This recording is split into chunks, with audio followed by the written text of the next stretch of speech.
A'udzubillahi minasyaitonirrajim. Bismillahirrahmanirrahim. Assalamualaikum warahmatullahi taala wabarakatuh. Innal hamdalillah nahmaduhu wa nasta'inuhu wa nastaghfiruh wa na'udzu billahi min syururi anfusina wa min sayyiati a'malina.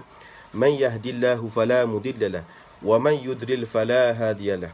Asyhadu an la ilaha illallah wahdahu la syarika lahu wa asyhadu anna Muhammadan 'abduhu wa rasuluhu wa khaliluhu wa habibuhu wa ala alihi wa sahbihi ajma'in.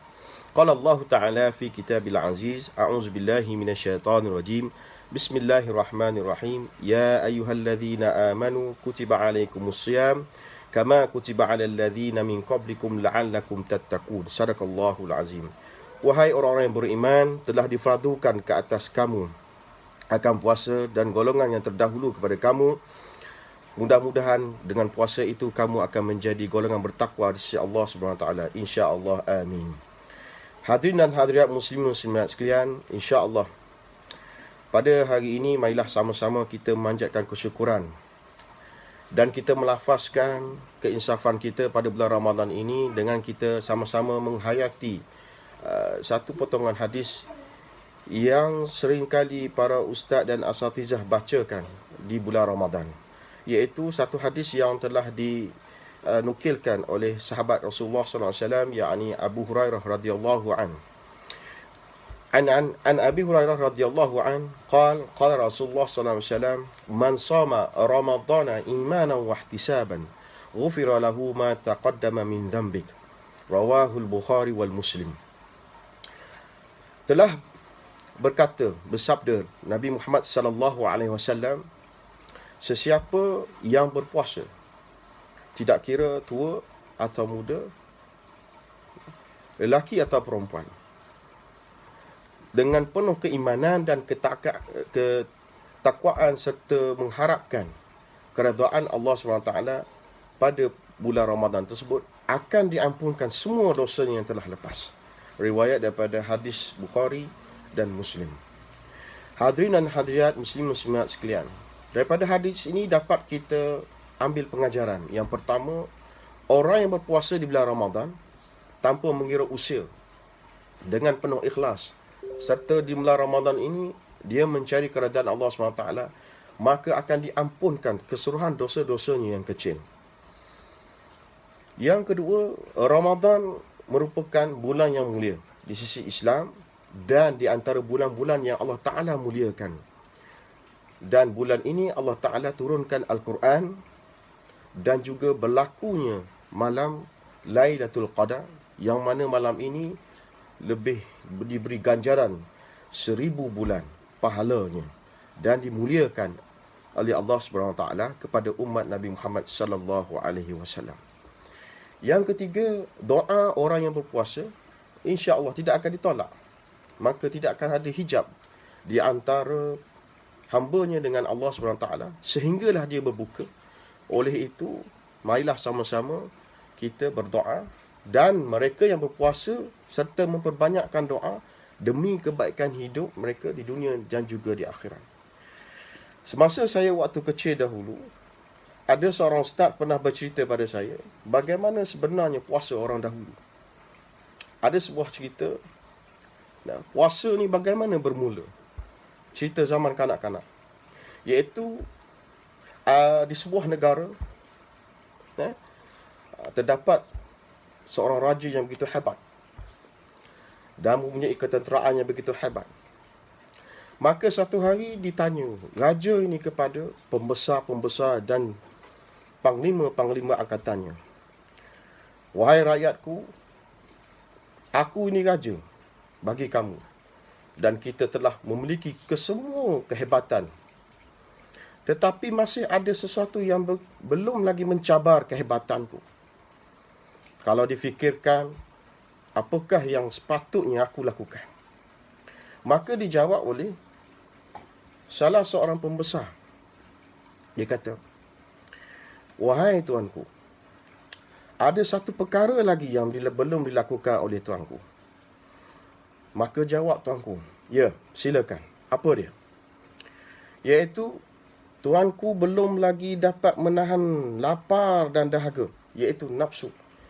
Hanya sekadar 1 hari sahaja. Oh, itu perkara mudah, jawab tuanku. Maka kata tuanku, disebabkan aku ni hebat, bila aku boleh mula? Maka jawab pembesar tersebut, tuanku, kita mula pada esok hari, pada subuh hari. Dengan syarat tuanku tidak boleh makan dan minum bermula daripada naiknya matahari sehingga tenggelam matahari. Maka pada keesokannya, tuan-tuan dan hadirin sekalian, raja tersebut pun berpuasalah. Bermula daripada waktu subuh naik matahari, raja tidak dibenarkan minum. Pada pagi tersebut, raja pun boleh bertahan. Dia duduk dalam istana dalam keadaan resah gelisah sebab perutnya keadaan lapar.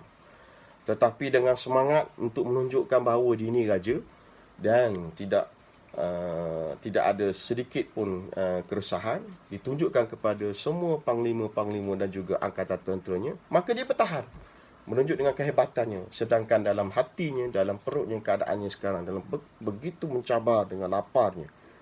Sebab manusia dengan lapar tidak boleh dipisahkan. Sehinggalah waktu tengah hari, raja ni gelisah sebab tidak dapat makan. Maka ditanya kepada pembesar, wahai pembesar, boleh tak aku minum? Tak boleh tuanku. Nanti apa kata rakyat? Apa kata rakyat? Tuanku tidak ikhlas. Tuanku tidak betul-betul amanah, kata. Amanah kena jaga sebagai seorang raja. Oh ya, betul. Maka raja pun teruskan dengan puasanya, dengan menahan lapar dan juga dahaga. Sehinggalah pada satu ketika dia berfikir, alangkah baik kalau kita pergi masuk hutan dan kita berburu. Kalau kita dapat nanti makanan berburu itu, boleh kita bukanya, masak dan berbuka untuknya. Baik tuanku.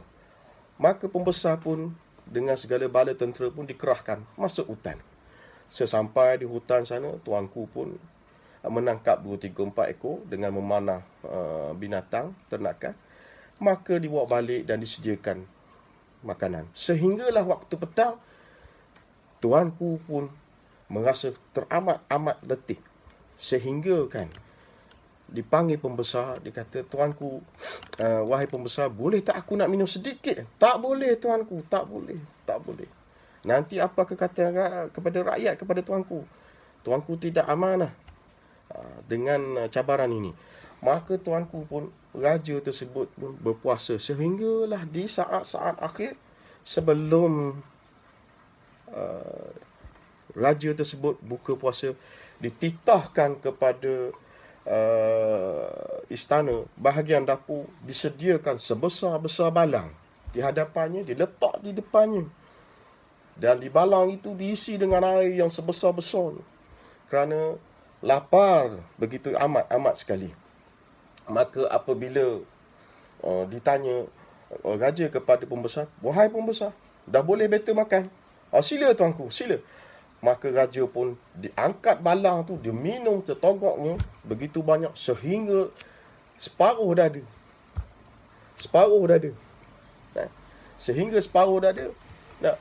Sehingga nyawa-nyawa ikan.